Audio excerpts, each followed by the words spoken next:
Hey.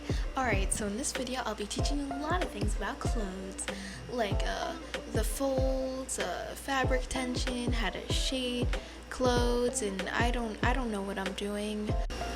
I'll show you some examples of fabric tension stuff. Okay, so how long can this cord go? And I know you're asking, why don't I voice over this later? Well, listen. That is actually a very, very smart idea, and I will do that. You're a smart person, you know that? You smarty. You right there. Yes, you're smart. Okay, this is voiceover. Get that shit out of the way. Okay, so I was about to say something in Spanish, then I realized that I can't speak Spanish. But basically, I feel like Spanishy with this red cloth because I'm low-key racist. I'm sorry, that was a joke. Okay, so let's talk about tension points. So tension points are points where there is tension. Also, sorry I'm staring into the light. I thought it looked cool. I don't get out often. I don't see the light. So those 2 points where I'm holding is the tension. Now there's 1 point of tension. Okay, so wherever that tension is coming from is basically bunched up for all the fabric is. Now let me show you an example with my jacket. So you see my arm, there's like wrinkles all across. But when I bend my arm, bend your arm, stupid, there we go, there is a bunch of little bunched up fabrics inside of the elbow area because that is a point of tension. Now also, your folds and wrinkles can change depending on if you're twisting a certain part of your body, and that's kind of the cool thing about fabric, is that it could show the flow or the direction of your character. I have no idea what the fuck I'm doing, but it's very embarrassing. Okay, now another thing. So fabric can fall off the body certain ways. So here, what I'm wearing is more fitted, okay? So that fabric is naturally hugging my body a lot more because it's tighter, it's more fitted. And now I'm going to put on my jacket. Put on your fucking jacket.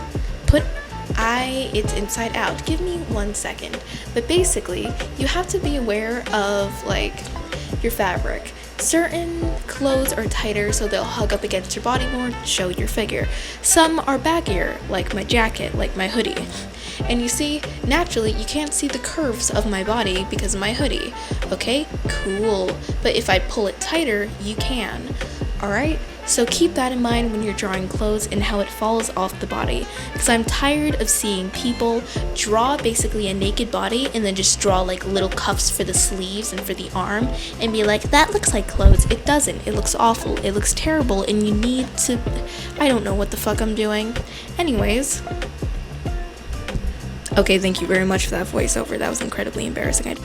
I will continue to cut the audio in very weird ways. So, here, up in the corner, is where the fabric is all bunched up. And over by the wrist is where the fabric is being squeezed a little bit. Okay?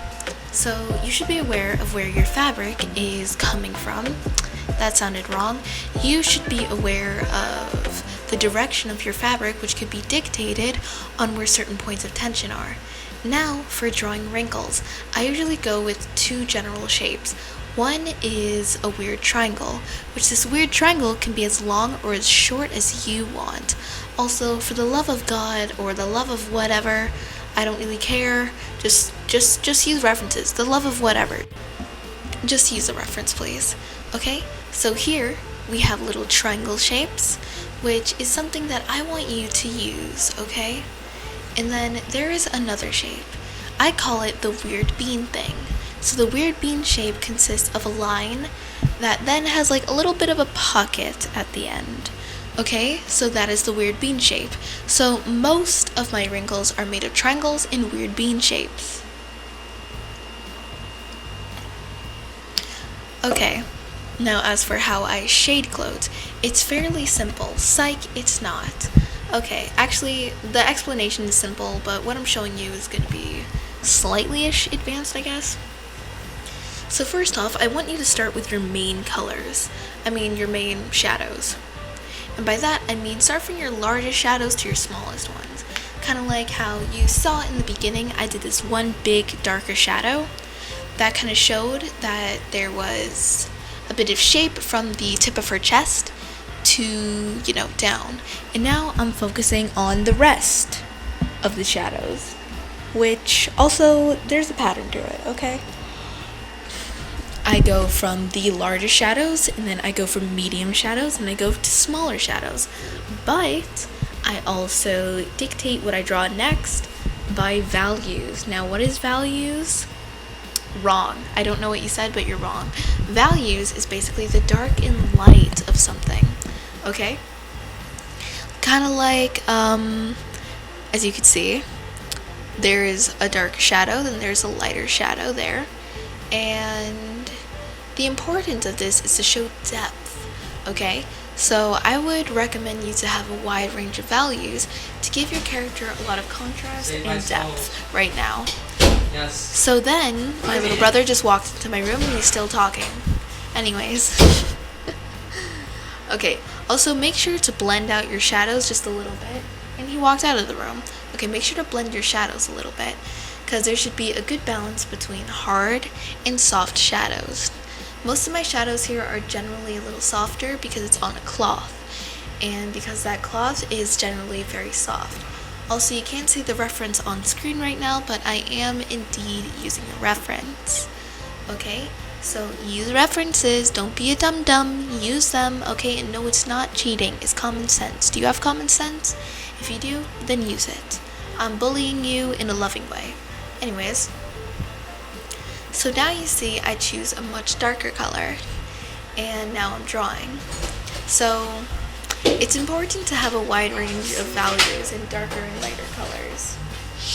So what this could do is help show depth. Sorry, I'm losing my train of thought because my little brother keeps walking into my room. Okay, no joke, I've re-recorded this like 10 million times.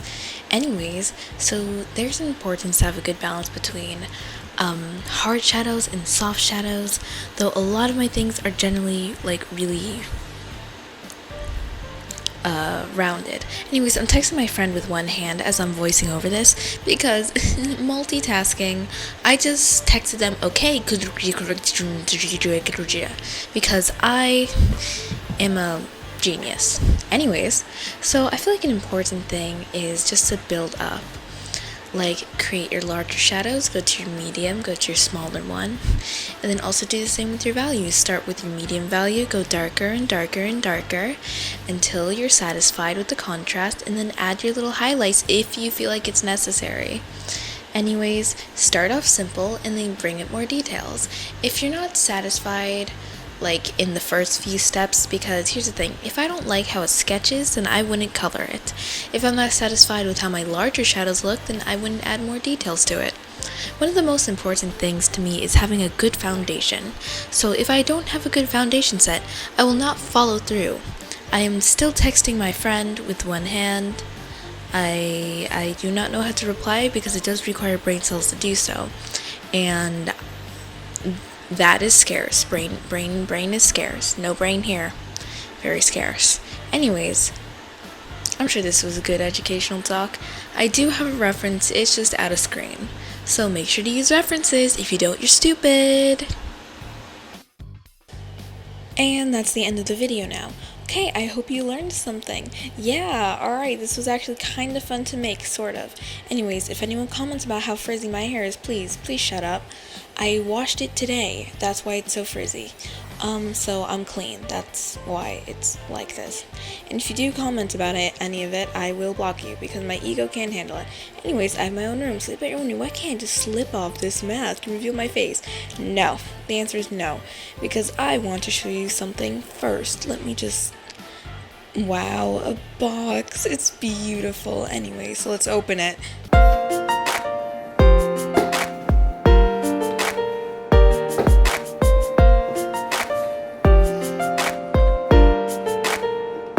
It's my play button, by the way, in case you couldn't tell. I actually had this for a few months, but now because I finally have my own room, I can hang it up. I can hang it up now. So I'm going to be doing a face reveal video pretty soon. So yeah, you're welcome for that. Even though I did say I was going to do it like 17,000 subscribers ago. But you know, I'm a busy girl. I've been busy sitting in my room, moping about nothing. Yeah.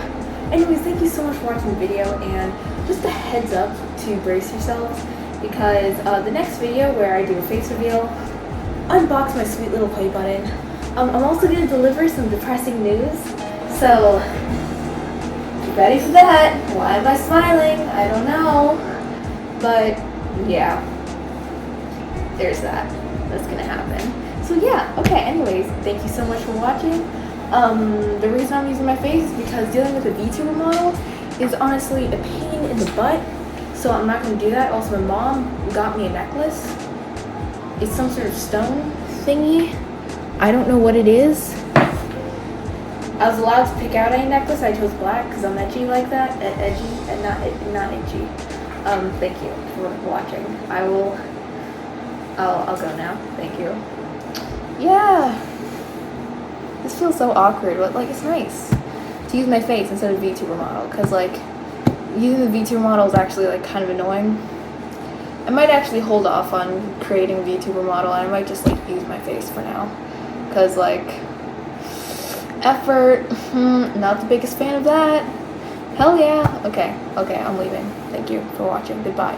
Have a good day. Cool. See ya. Also, what's this done?